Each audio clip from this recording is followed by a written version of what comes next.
शिक्षा मंत्री चंद्रशेखर ने विवादित बयान दिया है। शिक्षा मंत्री चंद्रशेखर ने रामचरितमानस को नफरत फैलाने वाला ग्रंथ बता दिया है।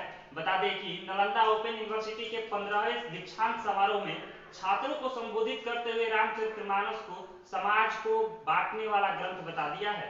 इतना ही नहीं, उन्होंने बाबा साहेब भीमराव अंबेडकर का नाम लेकर भी इसका उदाहरण दिया कि मनुस्मृति रामचरितमानस और बंच ऑफ थॉट्स को नफरत फैलाने वाला बता दिया है।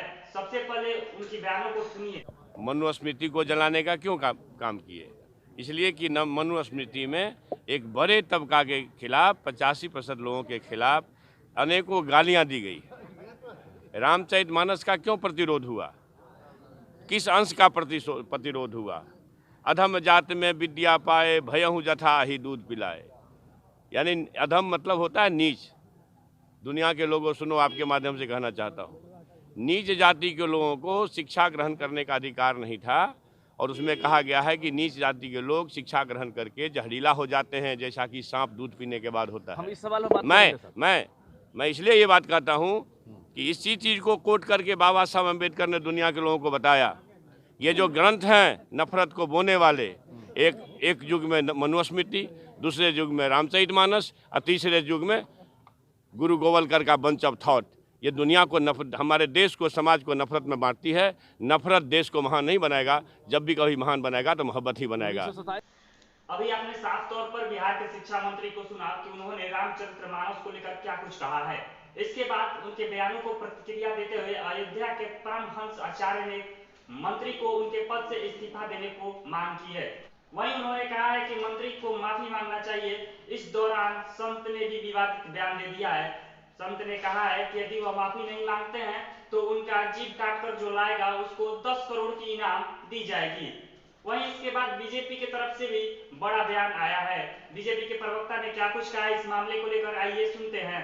शिक्षा मंत्री श्री चंद्रशेखर जी, शिक्षा मंत्री होने से ज्ञानी नहीं होता है लोग, अधकचरा ज्ञान वाले लोग भी शिक्षा मंत्री बनते हैं।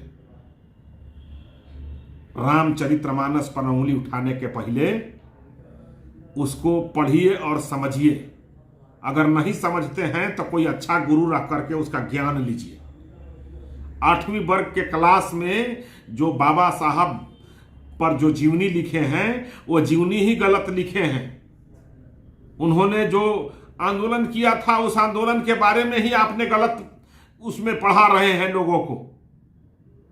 उसको एक बार पुनः पढ़िए और कहां पर किए थे, उस आंदोलन का क्या नाम था, उसको भी आप समझिए।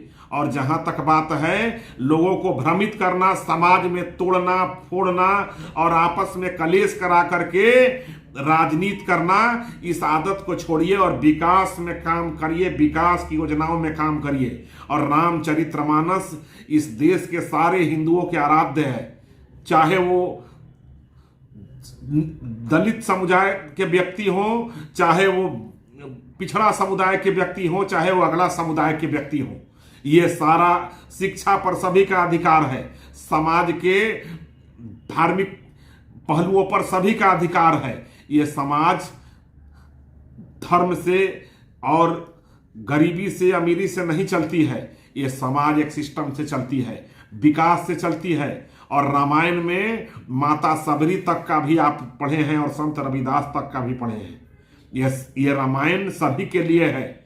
आप जो है बांट करके, समाज को बांट करके पिछड़ा को अति पिछड़ा बनाए, दलित को महादलित बनाए, जो विद्वेष फैला करके वोट की राजनीति करना चाहते हैं, वो इस समाज में अब नहीं चलेगा। समाज जाग चुकी है।